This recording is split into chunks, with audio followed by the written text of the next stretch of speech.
is up, everyone? Welcome to episode 104 of About the Cards podcast live tonight on YouTube. As always with me, well, he's somewhere, Steph and Loeffler at Junk Wax Twins.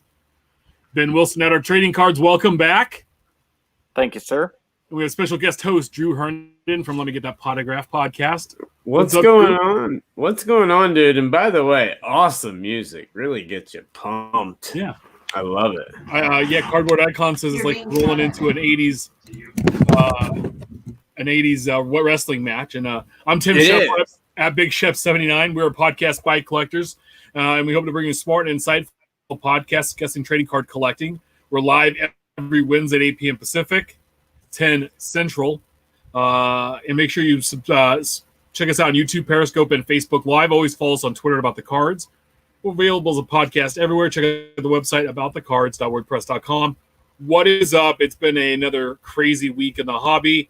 It's awesome to have Drew, our hobby hotline brother, hanging out with us tonight. Yeah. Love that. So that's great. Ben is back, and Steph joined us. There he is. Howdy. It's a bucket list item for me, man. I've been wanting to actually co-host the show, so excited to be here. But you're right about the hobby, man. It's insane. Yeah. No, it's been nuts, and we're gonna have quite a bit to talk about tonight. But but no, you guys gotta check us. You gotta check out Hobby Hotline. So Drew's gonna be on, I think, Saturday with Ben and Dan. Yes. And so if you like what you hear tonight and you like Mojo Break, well then Saturday's your show, and if not, well then call on and give them crap. Yeah, that'll be fun too. I love that part. Now Saturdays are going to be a great show if you want to get into breaking as a buyer, potentially as a breaker yourself. Yes. Got any questions? Bring them for Dan, because that's really what the Hobby Hotline is designed for. Is depending on who's on any given week, having directed questions for certain people. So breaking definitely can be a topic this Saturday. So absolutely. Definitely. Well, guys, let's get into it.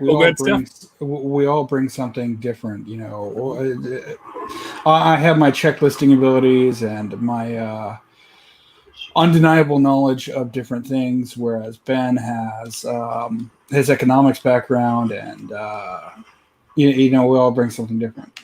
It's kind of the forte of the show. Yeah, no, definitely. So, guys, let's get into it. Last week's releases. Topps Living Week 119. We are card 321, Larry Walker, Hall of Fame outfielder of the Colorado Rockies. He sold just almost 2,100 cards. We had card 233, J.P. Crawford, shortstop of the Seattle Mariners, sold 1,781 cards, and I believe that's going to be close to an all-time low. It was his second card. So, not a great week. I didn't think it was going to be a fabulous week. I mean, Walker squeaks by 2,000 cards, and Crawford doesn't get, he's short of 1,800. So I don't know. Not an exciting week.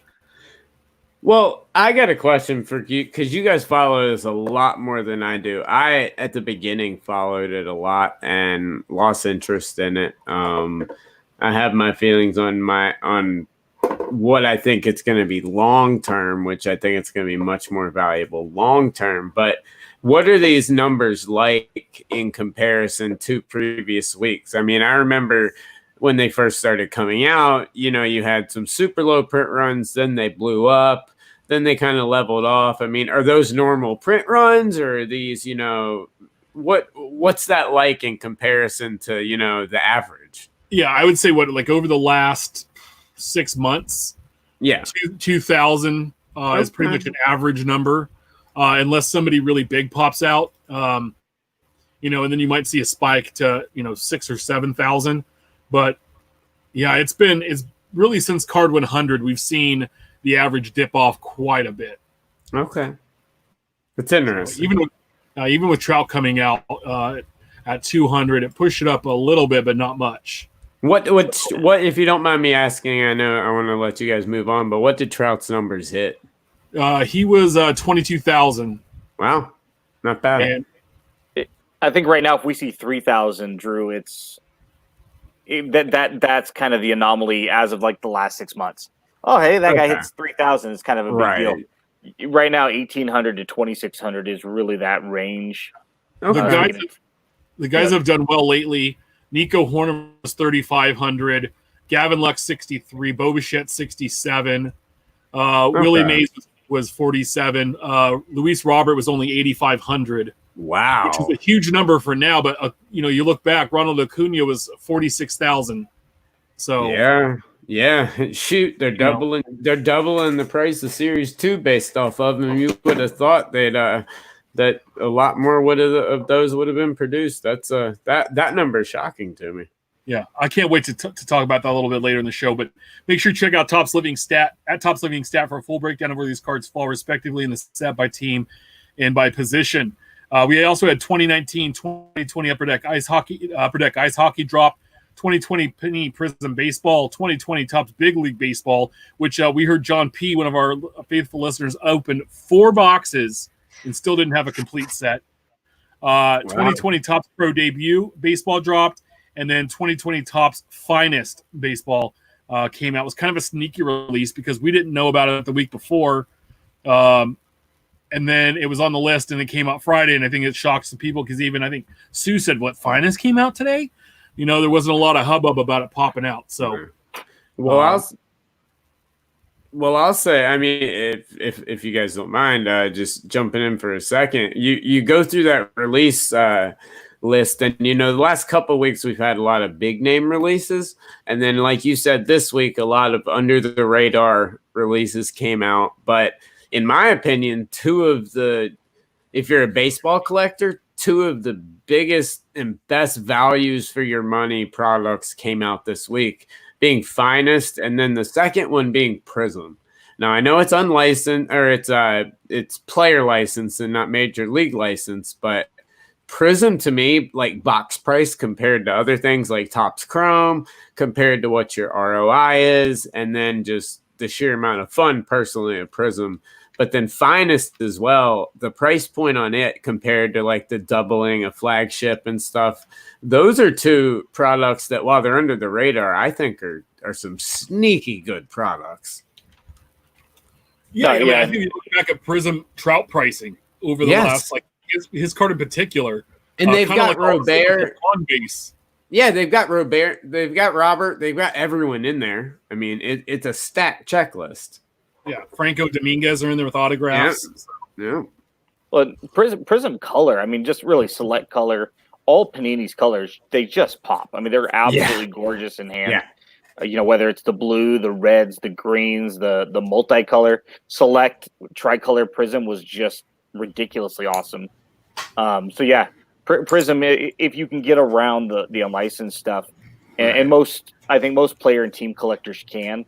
I think it's just that group of people that are buying with the intent to get a return against their initial, money purchase price. Their IRR is probably not going to be nearly as high on Prism, but that's fine. That's not a product for you to buy if that's you, and if you're a team or set collector, Prism is definitely good value. Yeah, but even then, I think, I mean, in all honesty, for the price of the box compared to the price of the boxes you're going to be paying for other stuff, or even the prices of break spots, I mean, the ROI on some of the bigger autos are pretty big. I mean, you got to hit the big hits, and it's not as big of money, but to me, it's just I look at it as a great value in the hobby where there's so few these days. Yeah, I mean, Finest is like $150 a box still, and you might hit 2 dud autos. Yeah, but Topps. I watched a box open, and they pulled a Superfractor, and they pulled a Lux rookie, I think red, and they pulled a Mariano Rivera buyback auto. All out of the same $150 box. Yeah, I've got one coming tomorrow. So, I couldn't help it. The price was just amazing. It's it's a mid. You remember when Finest was like the thing? It was the highest end of the highest. Yeah. So now I was on eBay looking at singles, and I was like, man, a lot of the color is selling for a little bit. I mean, I know it's Topps Finest compared to some of the other products like Prism, for instance, that we were just talking about. But I was watching Mojo break 60 box mixer the other night. And they had some Finest in there. That was the first time I saw Finest opened. And there was only like 2 colored parallels per box. And then you get your autos. And I was like, no wonder the color is selling for more. No wonder the short prints are selling for more. They're just a lot harder to pull. In fact, some of you commented on my Twitter post about needing the Chris Davis that it's actually easier to pull an auto than it is some of these short prints that are on the higher end of the checklist. Which brings that value back into base and parallel cards, which I love it. Yes, it's what I hope. That's why I hope Prism basketball. Yes, it's why I hope they have trouble getting autographs this year, because it's going to force collectors to chase other things. I pray that autographs are difficult to get. It's like, and then people can hate that statement all they want, but I want it to get back to where just fun stuff from the 80s, like the Iverson in front of me, getting the credential version, where that was what you were chasing, not an autograph. Like I completely agree with you guys. NBA Prism basketball is so much fun. The color, the parallels, the silver insert. I mean, all that stuff does way better than any of those autographs in that set. So I love that. I mean, that's amazing. That's what takes us back to when we were kids, when the finest refractor, and it still sells crazy. Well, those early years of those finest refractors. So not a bad product. I love it, Drew. I love your point of view. It really is. We'll hop into this week's. We'll hop into the hot off the presses this week's new releases. We have Topps Living Week 120. We have card 323, Wilson Contreras, catcher of the Chicago White Sox, even though it's a shortstop on the card.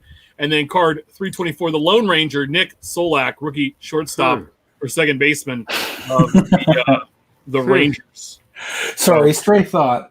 And yes, I'm actually still on the show. Had to finish up a game real quick. I thought it would be done earlier. You bring up the Lone Ranger in reference to his Series 1 debut. And as the Lone Ranger, I wonder if that was intentional. They didn't just have the quote-unquote Chuck Norris Lone Ranger-esque release for Series 1. Yeah, it's still a mistake. I'm still going with the fact that they messed up and forgot the Rangers. Not this BS that they're going to have a stamp. If these Series 2 cards have a stamp on them, it's a joke.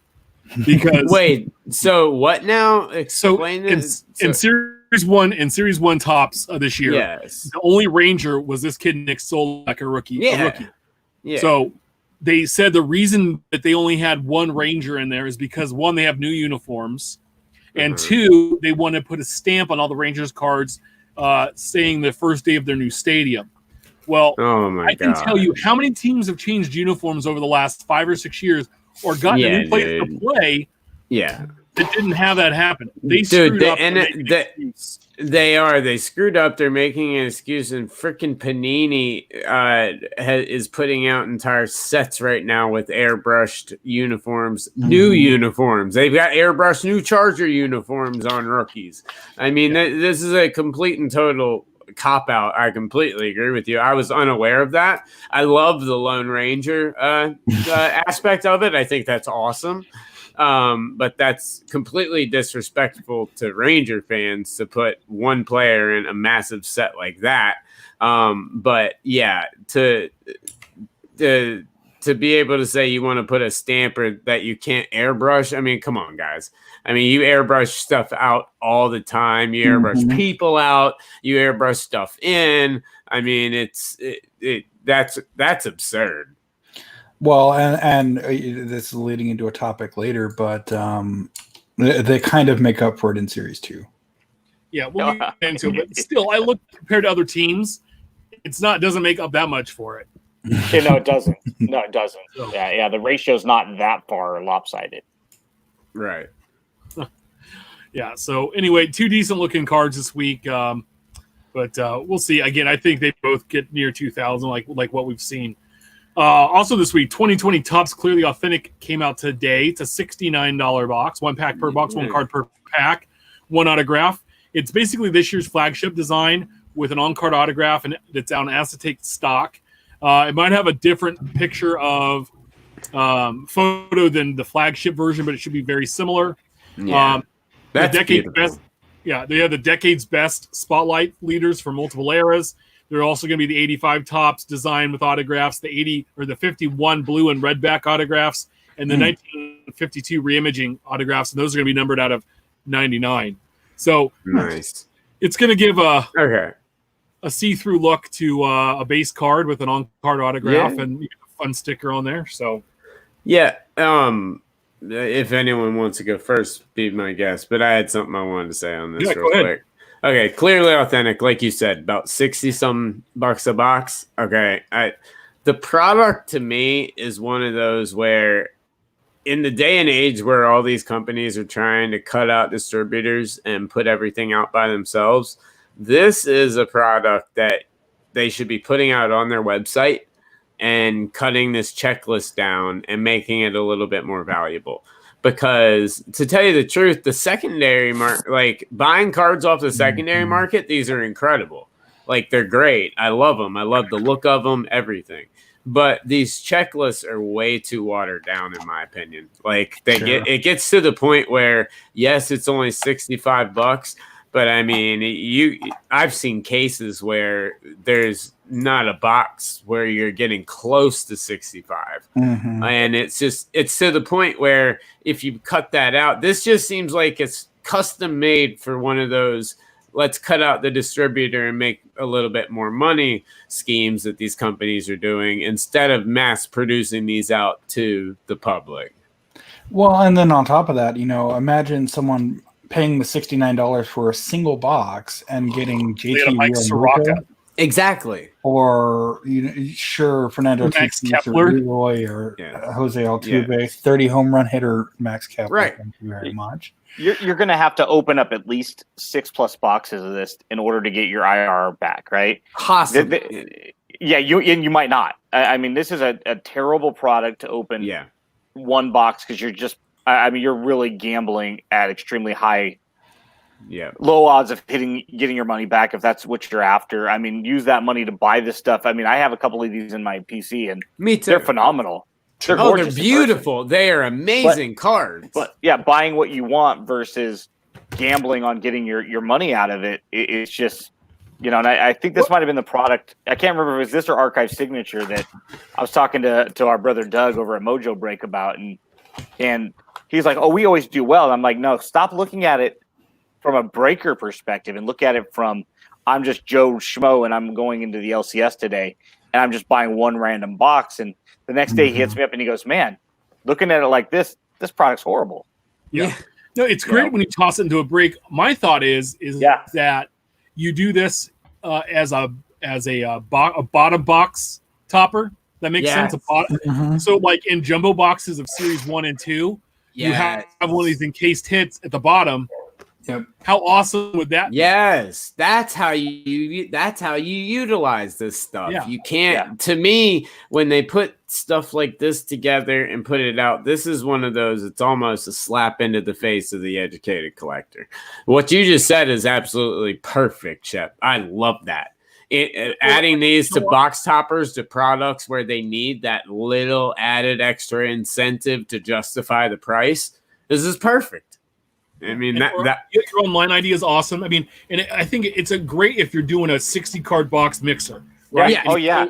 You throw 10 boxes in there because it's a real quick open. Yeah. It's instant value. And God, if you hit a Trout or a Griffey or whatever, someone's going to go crazy for it, But if you hit a Max Kepler, or you're going to hit somebody like John Flaherty, or Jack Flaherty, that team's collector gets excited, but it doesn't. Everybody's like, well, okay, whatever, let's move on.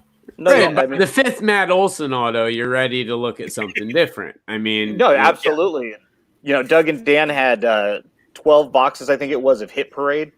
Yeah. In their break the other night, the 60 boxes, and they hit a 101, 1 out of 1 Ohtani, and low numbered Chris Bryant, I think, out of 5, and a Ken Griffey, and fantastic, right? I mean, if you're pulling some of this stuff, but like you said, Shep, if you're pulling one of these other guys that water down the checklist in order to have balance at the top and the bottom, you're not as big of a deal if you're buying a team in a 60 box break and that's one of 4 or 5 hits that you get.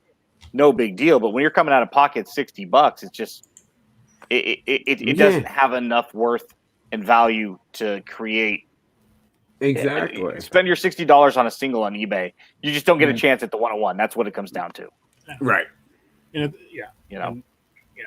But you're guaranteed to get your guy, whatever it is. However you choose to spend your money, you're going to get your guy. Yeah. There's a Conseco on the 51 blue and red back that just popped today, and it's like, oh my goodness, it's gorgeous. But I'd much rather throw $65 at that at auction and hope to win it. Maybe I win it. Right. Maybe I got to go a little higher. Who knows? But I'm guaranteed to get that Canseco, which is gorgeous to me.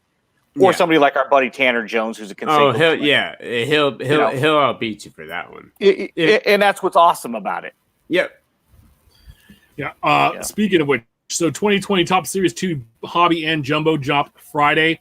Hobby box is going to run you $108. You're going to get 24 packs per box, 14 cards per pack. You're going to get one autographed mem card or manufactured relic. You're also going to get 4 Topps 2030 cards, 2 rainbow foil parallels, and 1 silver pack. As the box topper comes as 4 cards. The Jumbos they're gonna run around $108, $107 a box, 10 cards per pack, 46 cards or 10 packs per box, 46 cards per pack. You're gonna get 1 autograph, 2 memorabilia or manufactured relics, 1 Topps 2030 card, 5 gold foil parallels, 2 season's best box topper, season's best chrome box topper pack, and you're also going to get 2 silver packs each. It's a 350 card base set. The only rookie I could see that stood out to me at all was card 392, Luis Robert. The rest of the rookies were who? It was in. But again, we got to remember, Series 2 is almost always this way. We got really lucky last year where you had Tatis, Guerrero, and Jimenez all come up, and Alonso all come up and play. So they were all in that set. The difference between that, though, and I agree with you 1,000%. The only difference being is they didn't double the price of the boxes. Right. I mean, that's where it's just. I mean, I look at this checklist and I'm like, that's how you're going to justify doubling the price of Series 2? Yeah. Based off one player. Yeah. One player. I mean, come on. Series 1 was loaded. It had everybody. It's like, who are you keeping back for Series 2?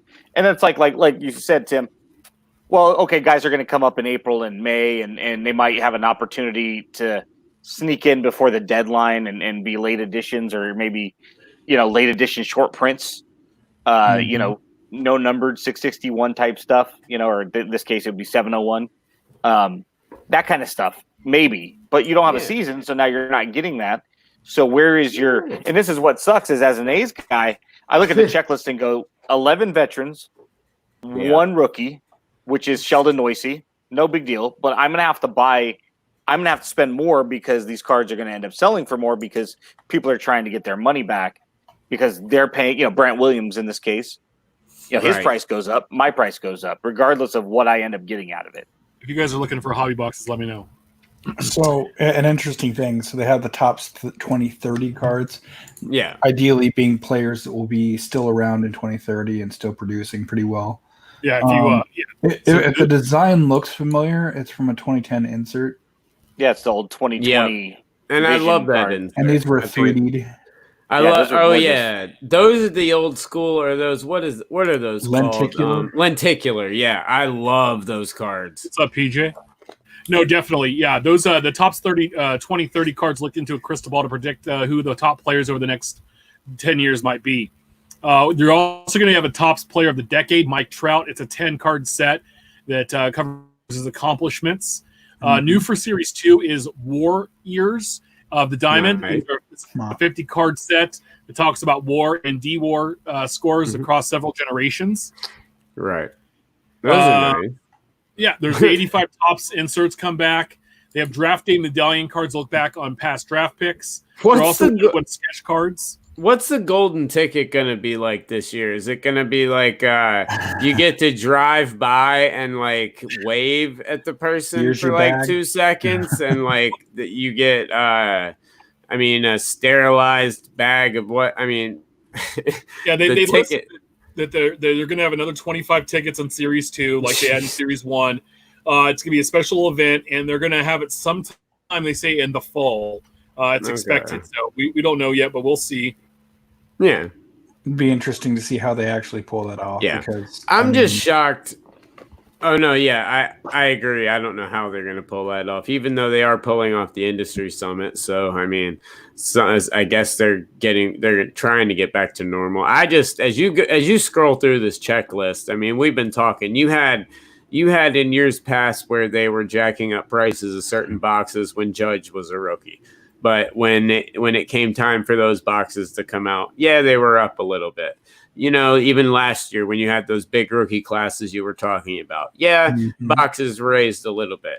Doubling the price for this, I mean, it's Robert and nothing. I'm looking through this, and I mean, yes, there's some decent rookies, but to justify doubling the price of this box, especially when you're still putting out some form of not any way, shape, or form real Topps update, I mean, it's. Well, and to further that point too is the insert checklist is so massive. Yes. That you know, if I'm opening up a box, I have a box in front of me, then I'm not going to get a lot of what I want as far as inserts. You might get one here, one there, but there's just so many. It's not like you have 5; you got like 10 or 12 of these things. With the Pete Alonso one that's exclusive, you know, it's nothing but Alonso. There's the Trout that you just mentioned, and so, I mean, you scrolling down the checklist, it's just like. Well, I think a couple of those inserts are Walmart or Target only on Alonso and Jimenez. Alonso and Tatis, yeah. So they're going to be even more difficult to get them. They're going to be. I mean, they're cool. They are cool from Series 1, at least. I mean, I have the Vlad, like the Vlad autos, you know, like from Series 1. They are cool and neat little cards as tributes, but is it? I mean, I just don't see this, like Cardboard Icon says, this just looks absolutely brutal in terms of the checklist and the content.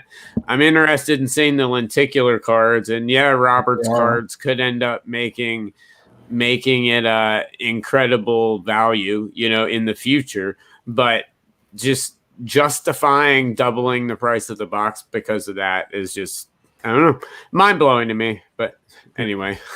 And I can't, I personally can't wait to see this going on arise. But I mean, it's cool to see those 2030s. Just because, Tim, you got into the hobby, came back to the hobby around the same time I did, and I remember those 2020s were one of the first inserts I pulled out of a pack, and I was like, "What? You know, what is this?" I got out around 92, 93. So anything cool that came out, all the Donruss Elite and the Topps Finest. You missed the X2000. I missed all of that stuff. Yeah. So when I pulled this, and then they had the cards your mom threw out, which was part of the 2010 set, and I was like, oh, mama. Well, what I didn't know was for the next 10 years, they were just going to recycle that with different backs, you know? Yeah. Yes, basically. I got a note here. Kraken Wax had an insane case of clearly authentic tonight. He pulled rookie autos of Alvarez, Bichette, Aquino, and Robert. Wow. The Robert was at a 25, plus a Tatis at a 25, and an Eloy Jimenez. So, wow. Good for him. That's awesome. I mean, I like to hear those things. So, like I tell, like with Topps, you can have a crazy case. Don't ever underestimate Topps. That you also can have a buster case. So, where it's not the best. Also dropping this week, 2020 Panini Legacy Football comes out Friday, $200 a box. 16 packs per box, 8 cards per pack, 2 autos, 4 Opti Chrome cards, and 2 Opti Chrome mini cards. It's a 200 card base set with 100 vets, 60 rookies, and 40 legends. It's part retro and part modern. It's going to look at the past, present, and future of football. There's also rookie premium penmanship. Those are Chrome cards that have they're autographs that are Chrome versions of the base design. And there's future ink combos of pair of players from the 2020 draft are numbered out of 100. And then they have a Dare to Tear card. Nice. They're going to have rip cards, and they're going to have they have exclusive premium edition mini emerald cards. And just got to add vintage breaks ain't lying. What was that, Steph? I said just have to butt in here to add that vintage breaks ain't lying. Yeah, right. I have a feeling that's Chris Gilmore, but what's up, Gilmore? But dude, so there's rip cards in this. There's finally rip cards. You mean there's finally rip cards that like can be ripped? Because in baseball, I'm always scared because they're like cards that are valuable. But I mean, in this, come on, you just rip them and see what you get. It's awesome. Yeah, That's be great. interesting. It'd be interesting. And if it means we don't get classics, yes. I mean, it'll be interesting to see if this goes by the way of Allen and Ginter, where the higher numbered ones have the photo variations, and if you get something lower numbered, that's really what you're going to be tempted to rip, because that's going to have, the infamous better wood parallels. Yeah, of yesteryear. Still don't have 2 years later. Yeah, so another awesome release. There's a couple of the Crack and Wax autographs. So make sure you check out Ryan Cracknell's articles on Beckett.com/news for more details on these releases. He's got a lot of detail, and he'll all the checklists are up there if you're looking for to get it in breaks. It breaks to be on my team, so you know who's out there. What's brewing next week's releases? 2019-2020 Upper Deck Ingrained Hockey, 2020 Upper Deck Goodwin Champions, and 1920 Panini Spectra Basketball all drop. Infield chatter of this week's Hobby Talk section of the show. Again, live this Saturday, we have the Hobby Hotline on Periscope, YouTube, Facebook at 8 a.m. Pacific, 11 a.m. Eastern. Make sure you try that out. Check that out. Drew, Ben, and Dan from Mojo Break will be on. And then we have the Monday Night Heat, which is live every Mondays on the same channels at 5 p.m. Pacific, 8 p.m. Eastern, and hop on there. So we will do that. So apparently I'll be hosting. Sweet. Yeah, there we go. Woo-hoo. Ice cream. So our buddy 1 Million Cubs Bo tweeted this out earlier in the week. Hit up the park this afternoon. Ran into a high school kid I did a couple weeks ago. He did well last week. He said that he works part-time in a local ice cream shop where he flipped and what he flipped clearing the Target shelves was more than what he made in 10 paychecks at his part-time job. Jeez. He says, gotta say that I think that's awesome and way to go. Yeah, I mean, think about making what's minimum wage now, like $12. Yeah, and, here it is. He went and took that money and flipped it and made, I think it's $8.50 in Texas here, so. Yeah, that's awesome. That's awesome and good for him. I talk a lot about this. I'm not going to talk much about it because we actually discuss it on this week's episode of Let Me Hit That Potograph some, but I think it's absolutely wonderful. I mean, my job, when I stopped working, I worked for Lowe's Corporate for a long time in their corporate offices. And when I left there and then started like solely focusing on working in cards, I've turned it into where I'm making 3 times what I was making at Lowe's. And that's, with after raises and everything included. So, I mean, I think it's wonderful when a kid can go take that model of that, this might kill some people hearing this, but the Gary V model of hustling, doing your thing. I don't mind when people take it off the shelves. I'm not one of those people that's like, don't do that, type of deal. But I think it's wonderful. If the kid's he needs to have a backup plan because it ain't going to last forever. I hope he's got another way to supplement that a little bit, but that's you're in high school and you're doing that and as basically a secondary job. Yeah, you have a lot more free time than a lot of other folks do, and so hey, a good job going out there and doing something for part of the hobby. So, our buddy down in Kentucky, Jimmy at Kentucky Cards had some Panini Prism football, and he forgot. He said, "Oh dear Lord." Minor labeled 2017 Silver Prism. And remember, in 2017 Prism football, all of the rookies were silvers. They were no base. Yep. So he has 3 Watsons, 6 McCaffreys. He has 6 Hunts, 3 Mahomes. There's another McCaffrey, 3 Trubiskys, 3 Fournettes, 2 Mike Williams there. Some John Ross, 6 Alvin Kamaras. And those are a binder. He had forgotten about. How do you just forget about that? Yeah, those are beautiful. But the only thing that frustrates me is I know a lot of uneducated collectors buy these thinking that the silvers are worth more than the base when this is really the base. So I think a lot of the prices get inflated on this season a lot. and the print run numbers will show that eventually. But that binder right there reminds me a lot of my binders because I had hundreds of each of those. But man, those are beautiful to see again. They did that for 16 and 17 football, or was it 17 and 18 football? It was for 2 years, and then they stopped. And they went back to having a base. Thank goodness. Which doesn't make sense. Well, I know it makes no. Well, they found out the popularity of the silver prism. They found out that everyone liked the silver prism. That everyone likes some kind of prism. So they take away the base prism, but then they find out that people really cherish the silver, and so then they're like, "Well, we can't make that the base card because then no one's going to cherish it." So then they go back to having a base and then putting the silver in. But no matter what in football. I think football, geared a little more toward optic, except for maybe some exceptions. But that's a binder right there. That compared to the binders that I find, that's awesome. Well, and I think what's going on is he was in the process of moving this week or packaging to eventually move, and he just ran across this binder. And I mean, it must be nice. I mean. I came across my stash of 2011 update a couple years back, and yeah, sure, it's nice to see that there are 6 Trouts, but to see a binder like that's just amazing. Yeah, it's awesome. Yep, couldn't happen to a better guy, right?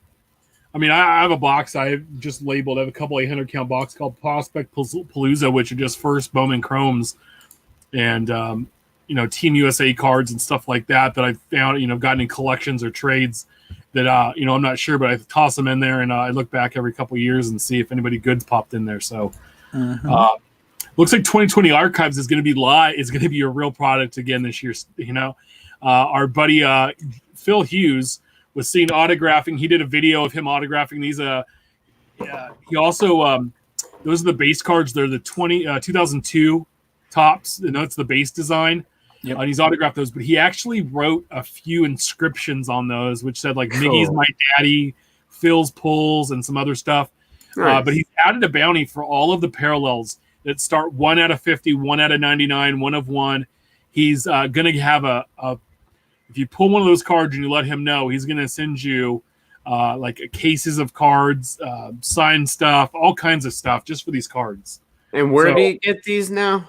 So it looks like they're going to call the product Topps Archive fan favorites. No, it's Topps Archives because the autographs in Topps Archives are called. Oh yeah, so it's just straight archives, right? So it's straight archives. Fan favorite set in archives. Yeah, okay. The autograph subset. Yeah. Okay. So he will be in there, and then they're going to have mini versions of the cards as well. It was like a 1950s design. That he also signed some minis for, but here he is signing them, and I saw some of the inscriptions he put out, which were funny. So, and he put up a video about guy. Yeah, he doesn't take himself too seriously. No, and I like to watch him spend his money in open stuff. So me too. It's a blast. Yeah, in his review of things, and it's fun to watch. So yeah. He's a good guy, knowledgeable guy, not one of these athletes that's just using their clout to jump in the hobby and try and make some money. He's knowledgeable on products. He takes his time, does good production value, very obviously takes time and effort and care into this stuff, a product even like Archives, he's spending time making unique inscriptions and everything. I think he's an awesome guy. I've talked to him a couple of times, met him once. Excellent member of the hobby. Yeah, no, I think he's added something. It all of a sudden he's kind of exploded, I would say, like over the last year or so. Yeah. So big time. Phil's pulls really exploded fast on the internet. Yeah. So I don't know if you guys saw this, but I call it reddish or rubbish. Our buddy Ryan Channels at Zazo56 on Twitter. This is not his card, but he saw this. He sent it out. It's autograph. I mean, I could sign cards, apparently. A diagonal line. Make your mark here. Like, this reminds me of when I was in the DMV one time, and there was an elderly man in front of me, and he had to be in his 90s. He couldn't pass the vision test. And he could. Well, he did. He eventually did. And then he's like, I can't. My hands don't work. I can't sign my name for your license here in California. The lady said, make your mark. And he grabs the pen and makes Right. the market accept it. I'm like, you're giving this man a license. His eyes and hands don't work. Right. Honestly, Cam Reddish, like the COVID got to him because there we go. It kind of reminds me of you know when you're on the phone and you're going through the checkout stand, the 15 item or less express stand, and the lady is trying to get your attention because you're in the middle of a business conversation, or trying to talk this, that, or the other, and you just look over and just go, yeah, sure, on the little screen pad. That's exactly what that looks like. No, this is what were you gonna say? Sorry, I'll go last. I was just gonna say I would love to see our friend Steve Grad authenticate this. Yes. I'm actually going to text him a picture of this. I'm going to screenshot it and I'm going to text it to him now. Maybe we'll get an answer before we should all four do one and then have this one sitting next to it and say, "Go at it, Steve." Which is now which is authentic. This, this looks like I might go wake Jude up and see if he got a hold of some of Cam Reddish's cards, because this looks like him when I ask him to sign his name and he's ready to go to sleep or something.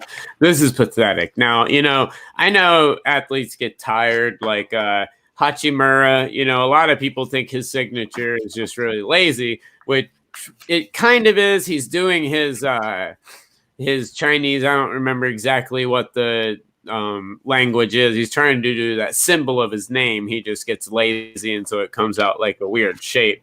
But this is absolutely absurd. And this wasn't the only one. There was another one that had like a little swirl in it. Yes, this is one of those things where, do I blame the athlete? No, not really. I blame Panini's quality control. Oh yeah. How do you put that in there when 99 times a release you see in the checklist so-and-so an asterisk, and then you say so-and-so player has 77 instead of 99 cards? Mm-hmm. How in the world do you put that out as acceptable? Like, so to answer your question, I just made a Leaf approved Cam Reddish autograph. There you go. Here, I'll make one right now too. You're looking at this on screen. If you're watching it on YouTube, take it too. There. Here's National Treasures, 4 out of 5 RPA. Good Lord. A C and a dot. This is one. It's absolutely absurd. And this one's better than the last one.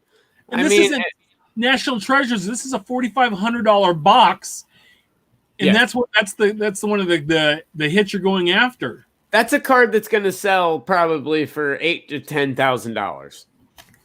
I don't think with that autograph. Really. It's National Treasures. He's not going to have any other ones. Like, if he performs, if he becomes anything, that card is in incredibly high demand. No matter what, it's National Treasures. But Drew, it looks like on my screen. I need to wipe it off right now because it looks like there's a hair on my screen. I completely agree. It's just how the hobby's been brainwashed by the name National Treasures, but that's a whole other 2 or 3 stories or show. If this goes for sale, you let us know what the sold listings are, because I'm not going to follow this. No, but I would absolutely love to know what a sold listing right now. It's on eBay for $7,000. I pulled the listing right here. That's now my face for the rest of the show. No, you did great. That's wonderful. That's wonderful stuff. This is beautiful. Leaf approved. One did sell. The 1 out of 5 sold for $6,700. Yeah, 35 bids, $50 shipping on June 17th. And how was that auto? The same. Exactly. And it was by a Ben's friend. Looks like Leighton pulled it. So exactly. People will pay. They will pay for it because of the name National Treasures, which is ridiculous to me. But like I said, that's another. I dropped that one, the one that sold. I dropped it in the chat for you if you want to take a look. Yeah, I can't believe that. That's just brutal. So, yeah, he did go to Duke. That's sorry, awesome. I had to add that one in. Sorry, that's an East Carolina cheap shot I had to throw in there for. That's all right. Rock Chalk Jayhawk. Yeah, We don't like Duke. Die cut. So our buddy Ryan Cracknell sent this out. Maybe I'm missing something, but it's finest career die cuts. Ichiro isn't looking very die cut. It's not his card, but holy moly, where is it? It just looks like a misprint. Yeah. Well, I think someone in the replies said what one should look like. Nope, Yeah. they have the same. so they didn't do any of them like that? I mean, are none of them now die cut? I'm about to check eBay real fast to see. What set is that from? Finest. Okay. I'm already a What step you were ahead. loving on earlier. So it's the finest careers Ichiro. Okay, I mean, I see what his die cut autos look like, but I don't see any of the non-autos. Yeah, same here. Maybe they just didn't get die cut. Yeah, maybe. Oh, wait, now I do, but all of them, it looks like, did not get die cut whatsoever. Yep. Did other people in that checklist get die cut, or is this just an Ichiro exclusive? This is an Ichiro exclusive set. So I think only like the 10 cards autos. or something. Yeah, I think the autos may be the die cut set, and then this may be the regular. Now, it wouldn't put it past me for Cardamundi or GCI just not to give a crap and just not do it and screw this whole thing up. I mean, that happens to every single we set. forgot to die cut it. Yeah, who cares? Let's throw it out anyway. And I mean, they look at it and say, let's put it in the box. I mean, they put out Illusions last year, put out a whole set that had this autograph is certified. Did we lose Drew, or is that just me? No, I think we lost him. He'll be back shortly. See, yeah. We had some more Project 2020 issues. There was an Ichiro that came and didn't have a sticker. That came in the one touch with no sticker. Hey, at least it's a proper case this time. Yeah. Yeah. And then there was a Jeets that came, and it was upside down, but it had a sticker. Jesus. Oh boy, Hey, he's back. Welcome. This is every week now. It's ridiculous. This isn't even me looking for stuff. This is just stuff that comes across by our timelines Right. that we send each other in the DMs, and that we just kind of like, when we send this stuff all the time, is like, hey, add this into the show notes. And these popped up at different days and times. Just like, dude. Yeah. Huh? Yeah. Well, No, and I so mean, for this I Ichiro, completely it's agree. supposed to have that much of a border. Yeah. Okay. I get hairs that's gonna happen. I mean, yeah, you know, For the ones say with what you the want about. personal hairs. Yeah, I mean, you know, I got facial hair I shed all the time, right? Tony Gwynn. It's gonna happen. Right. But if you're putting a card in there and it's upside down, that's pretty noticeable. Or if your job is to sticker one, you know, Yeah. I don't know how the assembly line works here, but you would imagine because they're going into individual boxes. If it's done by hand, somebody's going to say, "Hey, wait a minute, this one didn't get a sticker." Yeah. I mean, No, these are hand collated and these are printed at Topps facility down in Florida. This is done by them. This is not on any other printing company. This is done from their actual facility, and this is just We all know.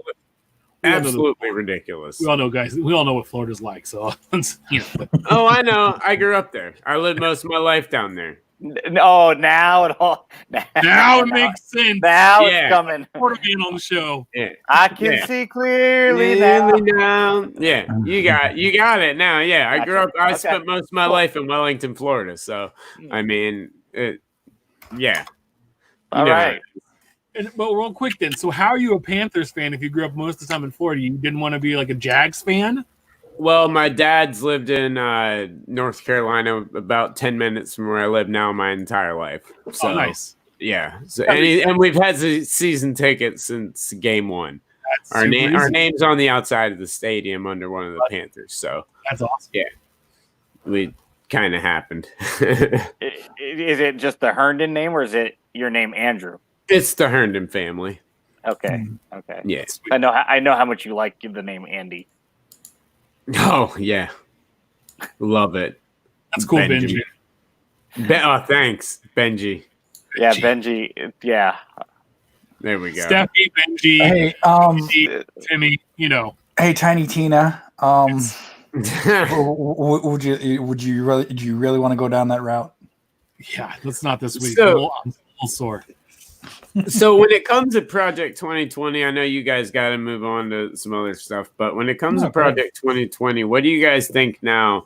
Like, when you're looking at this now, obviously it's not one of those things where you want to buy 500 of them and then try and flip them and hope they go up, quadruple in value every week. What do you think where do you see this going? Do you think this is something that's going to die down by card 400, or do you think this is something that's just going to stay as like lower print runs where people start to collect? I think we're getting to the leveling out point. Yeah. It's kind of like, it sounds weird, kind of like the COVID curve, right? Where nobody was in the beginning and it shot up, and then everybody, and now it's just kind of flatlined. I think we're there. Like Trout, Jeter will always probably have a little bit higher of a demand than somebody like Gooden or even Brett, which I'm fine with. I mean, I've been buying a package when any Brett's released, and I've sold the second card for what it cost me to buy both cards. So my Bretts, 3 of my Bretts have been free. Yeah, I'm not okay with that. Right. No, I agree with you. I actually agree with you on that the curve's flat. And what I've been doing is a little different, since none of these, I like all the players in this set. I don't have anything against all of them.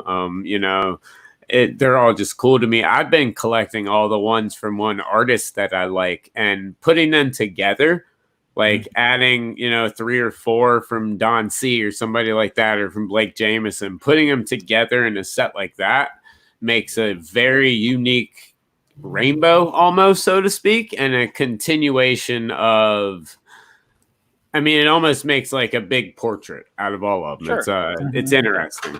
To your point, June was always going to be a really heavy month. Yeah. Back in January, February, when the release calendar got dropped, today was supposed to be Stadium Club Day. Man, I had this date circled on my calendar back in February. Oh, yeah. And things got pushed back. And then actually today's date was kind of a holding date back in March, where everything got pushed onto this date, knowing stuff was going to get pulled forward or pushed back.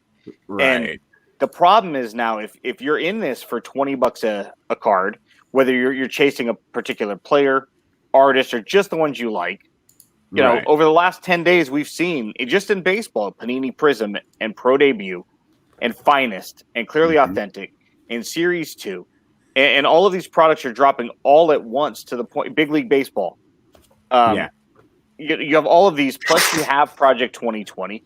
You still have Topps Living. You have Throwback Thursday. You have the Turn Back the Clock daily release. T206. I'm sorry. Yeah, T206 is another one. Topps Total. You got Bowman Sapphire. All of a sudden, I've got, and this is like within less than a 2-week window. Starting around June 15th to June 25th, that's everything that you might have to, and that's just in baseball. Right. What if you collect, basketball, football, hockey, or soccer, or wrestling, or WNBA Star Prism. Wars? WNBA Prism. If yours is more diversified than say mine is, you're even in, more overwhelmed because there's so much stuff coming at you.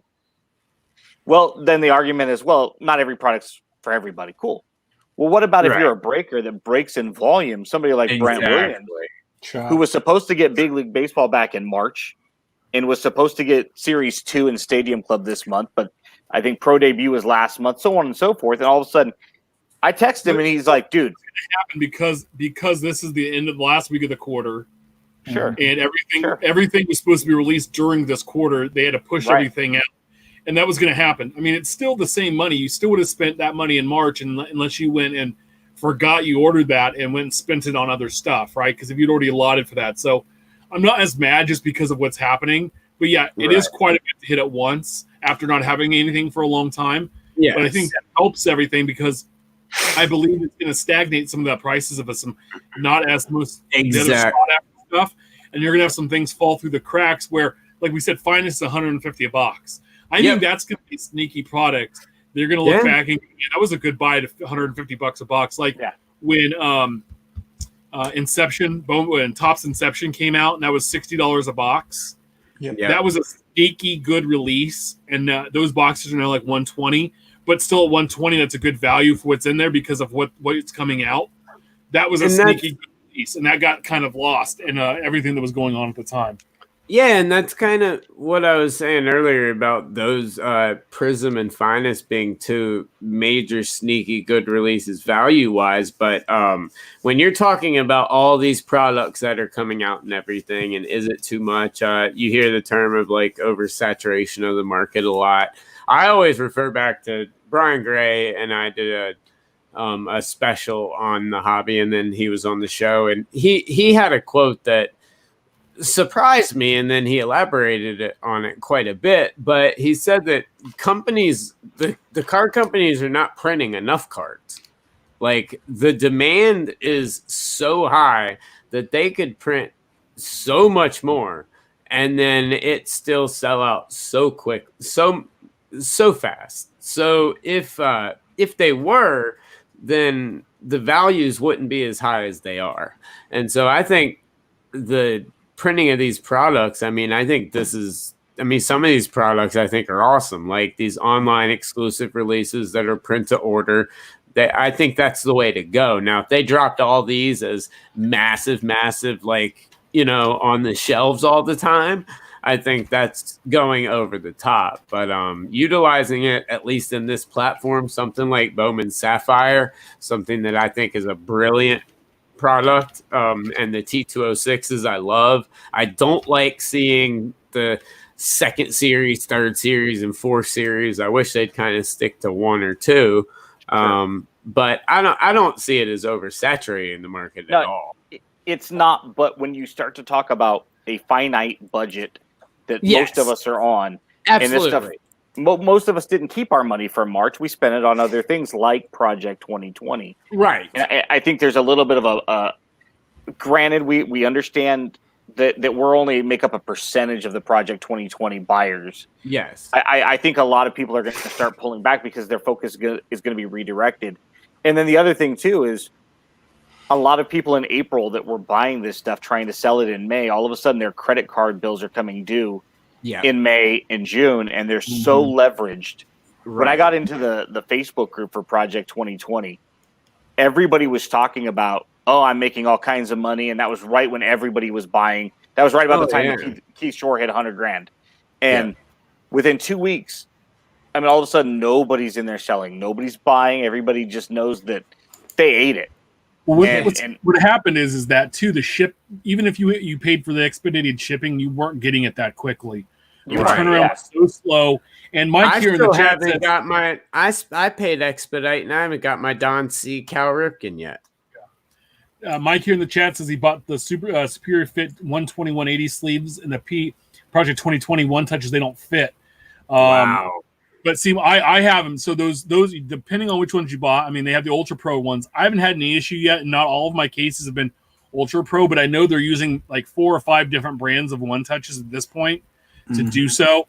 So that's where it comes into that the Superior Fit sleeves are made specifically for that manufacturer and that certain size.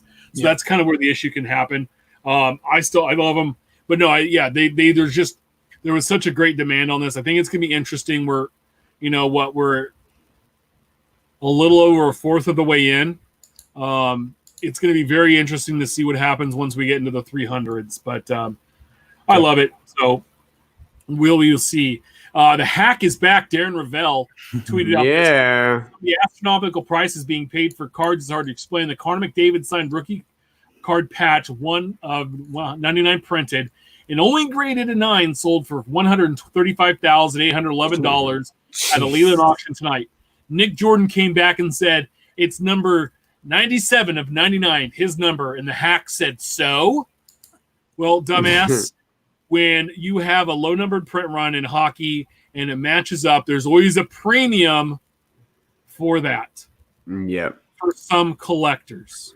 Now, he also tweets out later in the week, love when I see legit sales in card and memorabilia space. It's a great place to be at times. Unfortunately, Many new to the hobby are using eBay completed sales to base their investment risk off of, and many of those sales aren't even close. And yet this is the same DB that was tweeting out PWCC and Propstein left and right.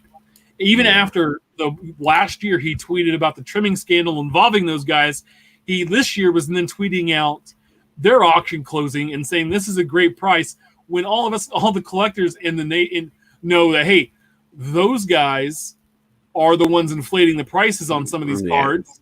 And you even talked about that yourself. Right. I just love it. I love the fact that he just keeps, just so blind to what's going on. Well, no, he makes a fair point in a vacuum if you're looking at it. In a vacuum. In a vacuum. But it because it comes from him and his credibility is so low. I mean, I think we all follow him because he's a knucklehead. And he talks out of both sides of his ass. And the reason that he's not with ESPN anymore is he's like this financial guy that doesn't know anything about finance. Yeah. It's like you could go get some dude off of the Wall Street day trading table and say, hey, do 30 minutes of research on this subject. Yeah. And he would have more credibility than Darren Ravel. I literally follow him because he's hilarious. Yeah. Because the crap that he posts and it's fodder for our show once in a while when he talks this way and then that way and then upside down, and it's like, come on, man. So I think what you're trying to say is that he's the simple Wikipedia link in regards to a topic. Where he's like the there's a test the next morning and you quickly scan Wikipedia to get the summary and you Trading Cards for Dummies by Darren Ravel. Exactly. Cliff Notes. He's the Cliff Notes version. He's the dollar menu. If you're hungry, if I'm talking bad about you, give me money, I'll like you now and I'll talk good about you. Right. It's like that test you had your senior year that meant a lot. I don't know if you were graduating, you waited till the day of to take it and you had to cram real fast. That's the Ravel way. It always has been. He's a goofball. We kind of talked about earlier 2020 Bowman Sapphire. Love it. Coming out. Our buddy Val tweeted out a couple of days ago, heads up, 582 Montgomery Club members to get access to the exclusive presale for 2020 Bowman Sapphire happened on Tuesday from 2 to 3 Eastern time. There was a max of 2 boxes per household. If it's discovered more than 2 boxes per household were ordered, your orders will be canceled, which I thought was good. You must be logged into your account associated with the Montgomery Club to purchase. There were major. Oh no, keep going. Yeah, it was going to drop today online. It's online only. $150 a box with 32 cards in the box, and this time they're going to add an autograph. Last year they didn't, and the boxes were like 35 without the autograph. They're going to offer the 150 prospects are going to be in there. They're going to have the orange sapphire out of 50, the purple sapphire out of 25, a red sapphire out of 10, and the Papa Chabaduba Superfractor. Yeah. Whatever that is. Superfractor out of 101. So they had a lot of issues. I was trying to order this when they did the pre-sale with Montgomery Club. There was a lot of, from what I've been told, they did not block the bots initially from getting into the pre-sale. And so the bots pretty much ordered these and it was sold out pretty immediately. They had to go in and cancel these orders so the Montgomery Club members could actually get them. There was some major issues with getting these. That's why it took a lot of Montgomery Club members like hours to get these, but luckily they did get it worked out. I know I was able to get 2 of them. But I think it's an awesome product myself. Well, yeah, I remember last year Ryan Cracknell was part of that club, and it was cheaper for him to ship stuff to me than it was to himself in Canada. And so he sold a couple of boxes to Phil Hughes, and my commission was 1 box. Nice. Because he did so well selling the other boxes. And I said, okay, well then I took it to a card show, and I sold it for over $100. I made money on it and paid for my table that day. So I was with 1 box. I was already doing really well. Well, shit, like 2 months later, that box was like $200. Oh yeah, and I was like, no autograph, and I was like, damn. No, yep, it's crazy. Absolutely. I was pretty critical on this set last year because once I got the cards in hand, they didn't pop like the sapphire stuff that had been released before it, and you know, with that blue tint on I agree there. The Topps Chrome Sapphire is ridiculous. Yeah, the Topps Chrome Sapphire Yes. was one of the most beautiful products that we've Ever. seen, at least that I've seen in the last 10 years that I've been in the hobby. Yeah. And seriously, I mean, it was just, with last year when I saw the Bowman Sapphire, I'm like, they just look like an atomic refractor. Yeah. They're just a variation of the Mega Box stuff. It's just, to me, it was weak. Why couldn't you put even like a slight blue tint? But sapphire is such a beautiful color. I You know, if you're a fan of the color blue, you know, I mean, sapphire's just ridiculous, and those Topps Chrome were just amazing. And then Bowman Sapphire came out, and it's like it's Bowman Atomic, cool. You know, right. I didn't see all the fuss. You know, I'll try to get in, grab the 6 A's cards, and get the hell out because, you know, unless they added the tint, then I'm all in. Then man. Yeah, I don't think they will. Trying to run down a Bobby Witt and not have to pay a ridiculous price for it. So I'm there with you, man. Pawson sells the same. I think Pawson's number 3 behind Witt and Dominguez. Yeah, for obvious reasons. With my birthday being in September, I should like Sapphire more than I do. But if you're just going to have it as the atomic refractor, and then have this notice up when people try to order, apparently. Yep. Are you a bot owner and wish to have your bot traffic authenticated on this website? Mm-hmm. That's fucked up. Yep. Yeah. No, that's Topps. Exactly. You know, and this is one of those cases Well, where I know. Us not having a sponsor, we're going to be able to say, you know, do better, be better. We expect more. Yeah. You know, I you do, have an exclusive license. Cut this shit out. And I do have a couple of sponsors, but still, this is bullshit, guys. This is total and complete crap. Your website putting that statement up is total horseshit, but I know who built your website. I know the company. I know the founder of the company. So it makes no shocking surprise to me whatsoever that that's put out on that website. But this is their website's a complete and total joke. And that is to make that type of statement and put that out publicly. I really wish I had seen that until before now, because that's just ridiculous. Yeah, I know. Just some, but it's these. I think it was whoever's handling the vintage breaks thing said earlier. He's seen sales right now going for $325. Where'd it go? I'm trying to find the comment here. Like $325 a box. Yeah, I was gonna buy, you know, the A's from our buddy Matt over at Topps Living Stat, and he's like, I got my 2 boxes, and I think I'm just gonna flip them, and I'm gonna grab my Cubs on the secondary. He goes, sorry about that. I'm like, no, man, go get your money. Yeah. You know, if you can double your money on something like this, no, man. And it's nuts too because he offered me the same when the Turn Back the Clock. He got a Brett, one of the red ones at a 7, and but you know, he was, and I was like, dude, I said I would be great to have it, but I'm not paying what you could get for that card. To me, even as a Brett collector, it's ridiculous. I mean, they're going for like $150. I'm like, it's not a cardboard that's stamped out of 7. Yeah, and I think the base looked better than the red. I mean, I don't know, like, and so to me, I was just like, go get your money, man. Like, it's nuts. I mean, it's. I don't know. People are crazy. Like I don't.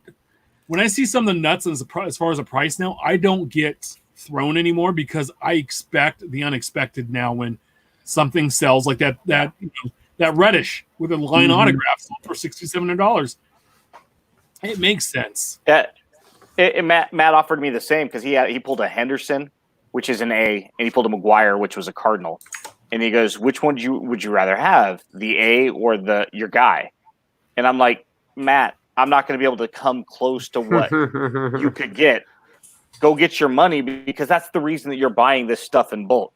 When you pull, because I think he got a Carew out of 7. He got a handful of guys out of 7. It's like, dude, if somebody wants to drop 100, 150 on this, great. Good for their personal collection. It's not for mine. It's not for Tim's. It's not for Steph's. Nope. Go get your money, Matt. That's why you're doing this. You're buying in bulk to be able to get this, just like Jake's buying all these Project 2020s, hoping to get the 101, you know, and if you get it, you get it. Awesome. That's when you're going to be able to make up your money. Yeah. Yeah, no, to me, it's yeah. We'll see what happens. I'm not gonna enjoy opening any, and it'll be great to see. So, Recollection collection. Our buddy Paul_Lesko tweet out. God damn it, Panini! Here you go again. A bunch of trademark filings. Starting off with Recollection collection for serious. Sounds like an after-school musical cartoon short. Oh well, covers collectibles and sports trading cards. That's there's a lot of legalese in here, but like real quick, like Recollection collection. It sounds like a shitty version of buyback. Yes, that's what it is. It's really what it is. They've had this in their product for a few years now, and essentially they buy back $88, $89, $92, $98, and then have the athlete sign it and then stamp it and foil it such that it's clear that this is from a previous year, but it's signed by the athlete. So it's kind of a really ass. authentic-ish type spiel. It's but Top's ass all over again, just with Panini. Poor name. I picked up a Willie McGee and a Harold Baines from 91 Leaf years ago when this crap started happening, and I have a question. Yeah. Who gets so with the Leaf, right? Because Donruss had Leaf at that time, but Brian Leaf has Leaf now. Who does that belong to during those times? That would go to Panini because whoever owns the Donruss name, if the original he had a buyback where he was releasing 90 Donruss stamped a few years ago with autographs. That'd be a good question for Paul Lesko. But I think if Panini owns Donruss, if the original Leaf license came under the Donruss umbrella, then they could sell 91 Leaf buybacks, recollecting crap until they're, because that would fall under their. But I'm not a lawyer, so I don't know. But that's what I would imagine. And all this buyback crap is just enough's enough, man. We don't need buyback crap. Yeah. If I want a signature of Willie McGee on a 91 Leaf, and yes, I did buy one, I'll go meet him at a card show, or I'll send one through the mail and hope he sends it back to me. Now, did you guys hear about Paul Lesko and everything and what he's doing? Because he was supposed to be, I guess, in Allen and Ginter. I'm assuming it's Allen and Ginter this year. He was going to be in Allen and Ginter, so they had him send a shirt of his. So he's going to have relics and autos like they do. Major League Baseball contacted and blocked him and said they would not allow him to be in the set. So he called and asked if he could have his shirt back. Well, they'd already chopped it up and put the backing on it and everything. So they sent it back to him in 1,000 little squares.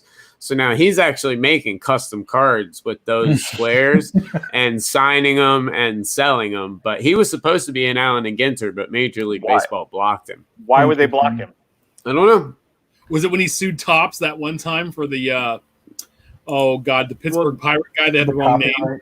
Yeah, Josh Harrison. Apparently, he had gotten all the way through to the point where, they requested his shirt. He had signed all the stickers. Like, he had done everything. And then his blog post said Major League Baseball blocked him.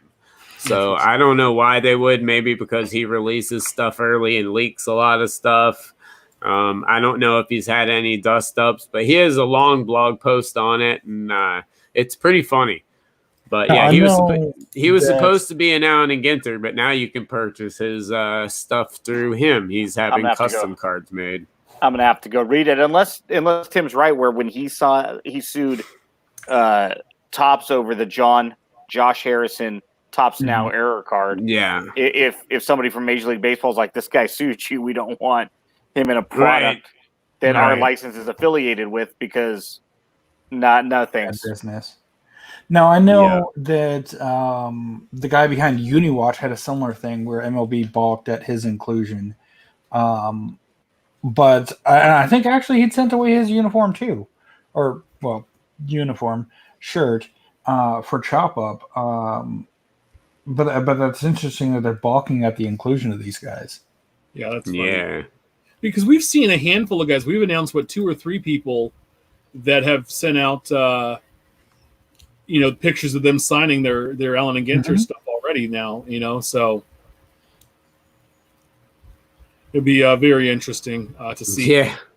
But before we leave tonight, baseball's back. We're supposed to have a 60-game season with guys reporting here on the 1st.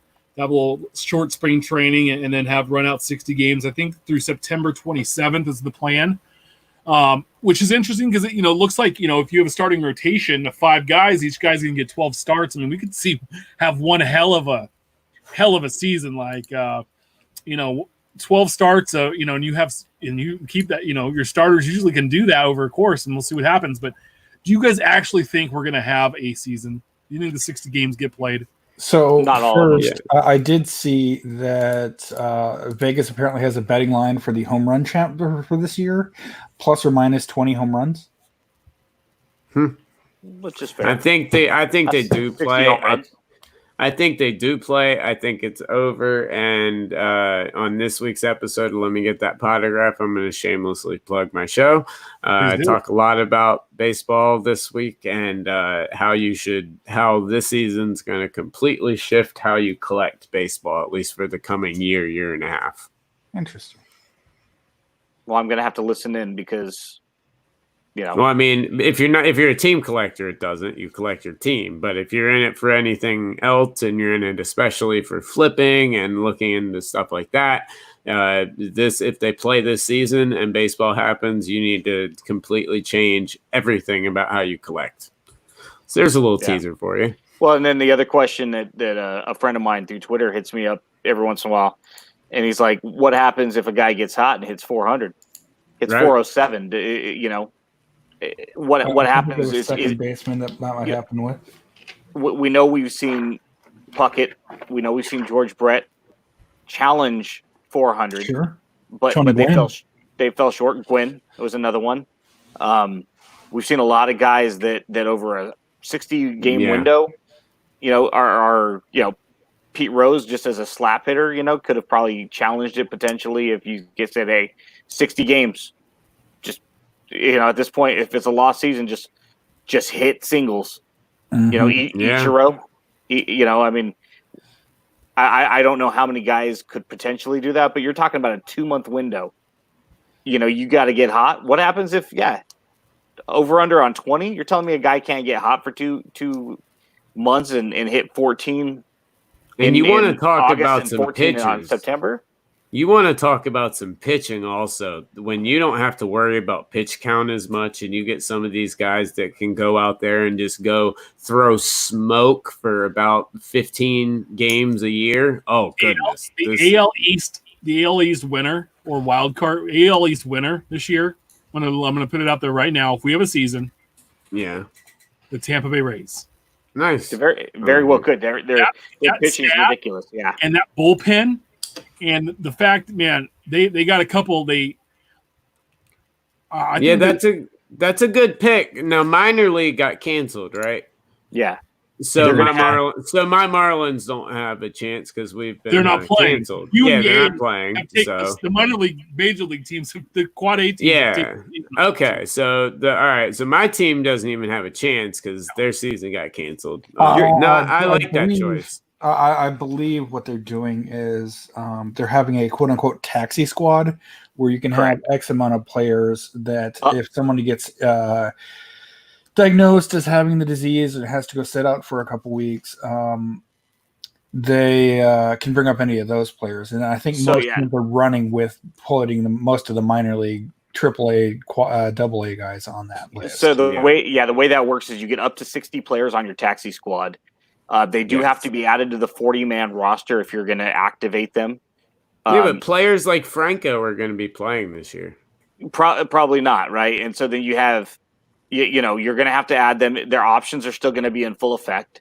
And the minor league location has to be within 100 miles of the home location of the major league affiliate, right? So for us, being in the San Francisco Bay Area, the San Francisco Giants are going to use Sacramento. Although it's technically, I think it's right around 90 miles. San Jose? San Jose's potential. I think Oakland A's are probably going to use Stockton. And I think there'll be like inter-squad games every game. They should honestly And come up taxi. to. They should honestly come up to North Carolina, where there's like where I live in between Winston-Salem and Boone. There are probably 9 very big minor league stadiums that they could convert to big stadiums, and you could have multiple. I mean, they're huge. I mean, they're pro stadiums. You just extend them a little bit. You could do so much if you had to here, because I mean, there's just so many of them. But the season will happen. I do think the season happens.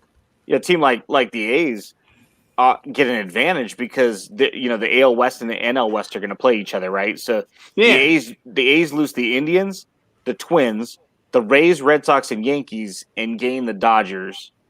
The Diamondbacks are going to be okay. The Padres probably bounce back a little bit, but it's like I'd much rather play the NL West than the AL East. Right.